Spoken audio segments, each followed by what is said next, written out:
Ako sa v priebehu tejto doby vyvinula humanitárna situácia na Ukrajine a čo je momentálne akousi najväčšou výzvou, pred ktorou stojíte pri pomoci ľuďom v núdzi?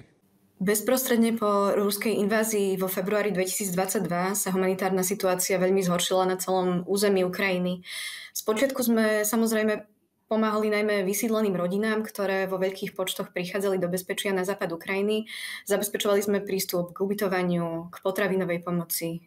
Takisto distribuovali sme hygienické balíčky. Keď sa na to pozrieme dnes, najurgentnejšie potreby vidíme samozrejme v oblastiach, ktoré sú blízko frontovej línie, ale aj na severe Ukrajiny.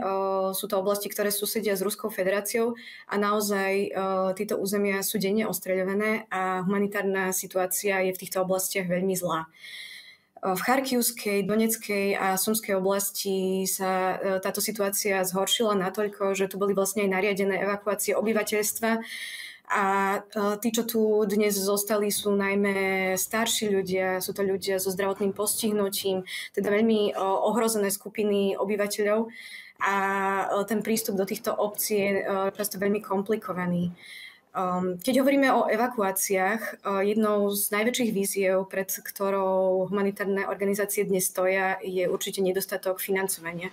Môžeme to vidieť hlavne na západe Ukrajiny, kde prístup k humanitárnej pomoci je už dnes veľmi limitovaný. A preto mnohé rodiny sú dokonca nútené vrátiť sa naspäť do tých nestabilných regiónov, pretože tam sa aspoň dostanú k nejakej materiálnej či potravinovej pomoci. Takisto by som chcela spomenúť, že síce máme na jednej strane tieto urgentné potreby, ale na druhej strane sú tu celé sféry, ktoré veľmi utrpeli počas tejto pretrvávajúcej vojny. A tu by som spomenula hlavne vzdelávanie detí, ale takisto aj vysoký nárast nezamestnanosti. A preto podpora týchto oblastí je naozaj veľmi dôležitá pre obnovu Ukrajiny. Mnohí Ukrajinci čelia aj veľkému psychickému a fyzickému tlaku. Ako sa vaša organizácia zameriava, povedzme, na pomoc v oblasti duševného zdravia? Áno, ako som už aj spomenula, ten dopad na duševné zdravie je naozaj veľmi vážny. Vlastne 2/3 ukrajinských domácností musia čeliť nejakým problémom v oblasti duševného zdravia. A preto človek v ohrození podporuje aktivity a programy v tejto oblasti. V prvých mesiacoch vojny sme zriadili mobilné tímy, ktoré priamo v teréne poskytovali poradenstvo vysídleným rodinám. No a v poslednej dobe sa upriamujeme hlavne na pomoc deťom a mladým ľuďom. Organizujeme individuálne a skupinové psychologické poradenstvo pre tieto deti, v rámci ktorých sa učia lepšie prejavovať svoje emócie a učia sa nejaké nástroje, ako lepšie odolávať stresu. Takisto jedna oblasť, ktorá je pre nás veľmi dôležitá, je podpora učiteľov a školských psychológov. Vlastne snažíme sa zvýšiť ich kapacity, aby boli lepšie pripravení na prácu a komunikáciu s deťmi, ktoré si naozaj prežili rôzne traumatické zážitky, trpia možno depresiami alebo inými problémami. Podľa dát až 14,6 milióna obyvateľov Ukrajiny potrebuje humanitárnu pomoc. Ako funguje distribúcia pomoci pre taký veľký počet ľudí a v tak rozsiahlej krajine? V Ukrajine pôsobí veľké množstvo organizácií, či už medzinárodných alebo lokálnych.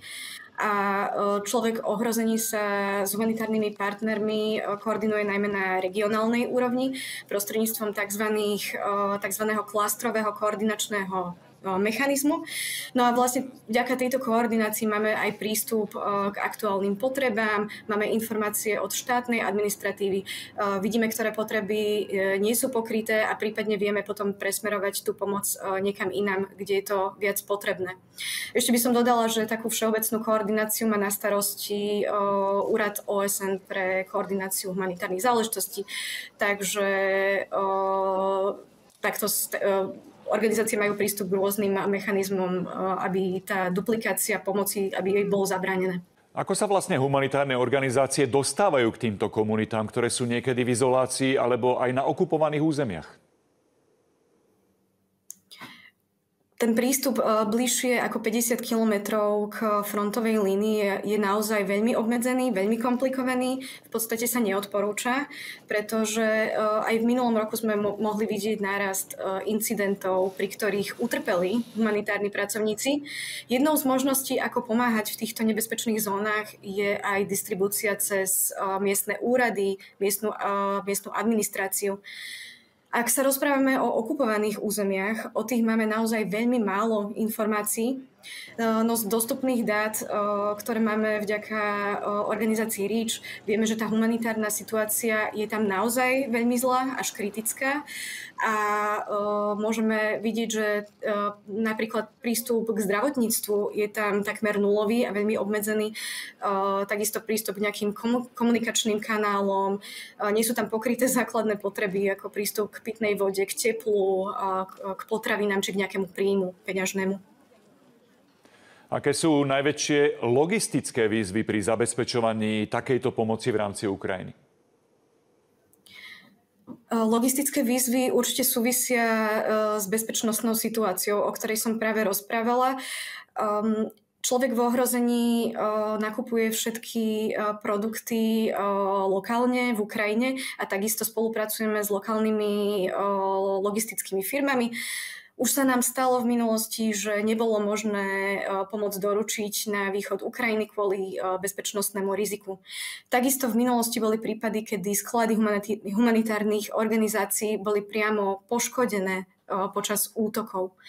Takisto jednou z bariér alebo víziev v tomto smere predstavuje aj mobilizácia v Ukrajine. Máme tu zrazu veľmi veľa pracovných pozícií, ktoré boli tradične zastavené Ukrajincami, mužmi a tých je teraz nedostatok momentálne, takže pri našich aktivitách určite musíme rátať aj s určitými oneskoreniami a to nie len v oblasti logistiky, ale aj napríklad v stavebníctve, keď opravujeme kryty v školách alebo kolektívne centra pre vysídlené rodiny. V priebehu vojny muselo viac ako 15 miliónov ľudí opustiť svoje domovy. Aké výzvy sú spojené s pomocou týmto vnútorne vysídleným ľuďom, ktorí sa snažia nájsť bezpečie a znovu vybudovať svoje životy? Veľa týchto rodín je vysídlený už naozaj dlhú dobu. Problém vidíme hlavne pri tých najviac ohrozených skupinách ľudí, ako sú matky s deťmi, sú to starší ľudia s nejakým zdravotným znevýhodnením či chronickými chorobami, ktorí naozaj majú veľa bariér pri nejakej možnosti začať ten život na novo inde. Niektoré bariéry predstavujú napríklad vysoké nájomné za byty a domy, takže je pre nich veľmi ťažké sa osamostatniť, preto mnohé tieto rodiny stále ešte žijú v kolektívnych centrách. Takisto vidíme menej príležitostí na pracovnom trhu a preto sa naša organizácia aj zameriava na tréningy pre takéto vysídlené rodiny. Vlastne snažíme sa zlepšiť ich zručnosti pri hľadaní práce. Napríklad poskytujeme aj granty pre začínajúcich podnikateľov, aby sme vytvorili tie možnosti začať na novo niekde inde.